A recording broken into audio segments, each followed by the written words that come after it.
Hey fellow Star citizens, Scrapchat here. In the persistent universe of 3.18, I'm not running cargo thanks to the fact that the commodity terminals work very sporadically at best. But guess what? In the PTU, they'll work great. I'm fairly certain we'll see a 3.18.1 drop in the next couple of days. So with all that being said, I'll be starting a series of videos on trade routes you can run when you're completely broke. Which most of us are, since we started with only 200,000 credits, and the current state of the game is a bit of a dumpster fire. Can I call it that? I think I can. So you won't be able to run this route I'll be going over today, at least not reliably, in the persistent universe. And while we all wait for the patch to drop, one important upgrade you should consider for your C2 or Caterpillar, if you haven't already, is upgrading the quantum drive to a military grade A TS-2 drive.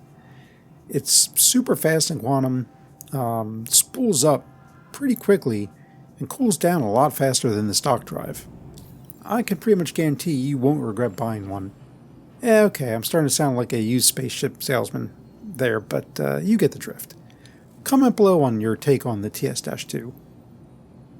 Alright, let's begin. I like the route we'll be looking at today for a couple of reasons. One, it's reasonably cheap to run. Not as cheap as other routes I have coming up, but it falls under the 200,000 mark. You'll also never leave the moon you'll be operating on. Both the purchase point and sales point are located very close to each other, which means you can complete the route in 10 minutes or so. And what's the required investment and earning potential? You'll need to dump 163k into the route with a profit potential of 42,000. Basically, I'll be making this run in order to work up to running titanium and laranite around Hurston down the road. So what are we running today? Fluorine up at Cleo, one of MicroTech's moons.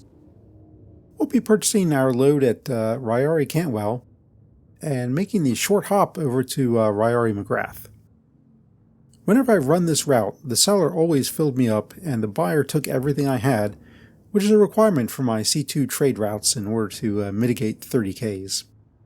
Cantwell tends to be very windy, so make sure you're checking the wind direction when you come into land, and be sure to face into the wind. McGrath I never had an issue with as far as weather. In both cases, you'll want to land on the smaller of the two pads, as that will place you closer to the storage building where you'll be making your transaction. Also, don't forget to do a little looting to keep yourself well stocked with food and beverages. Some days I never see a hangar, so it's important to have that. Stuff on hand. I've also noticed a higher concentration of NPC ships showing up at Cantwell. Sometimes they leave me alone, and other times they get a little hostile once I land. It's up to you on how you want to handle it. Also, I'm just loving the updates they made to the C2 elevator. I always hated how it looked like it was just floating in the air. Now with the rails the elevator runs down, and the additional lighting and detail, I think it looks really sharp. When you're landing, be sure to keep an eye out for falling debris. You just never know what's going to happen in Star Citizen some days.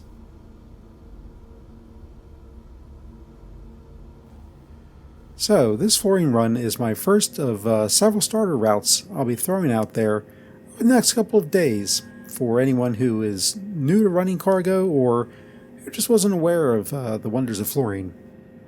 If you found this video helpful in your pursuit of fame and fortune in the verse, please help feed the YouTube algorithm by liking and subscribing so other folks will have the opportunity to see it as well. Thanks for watching and have a great day. Scrapchat out.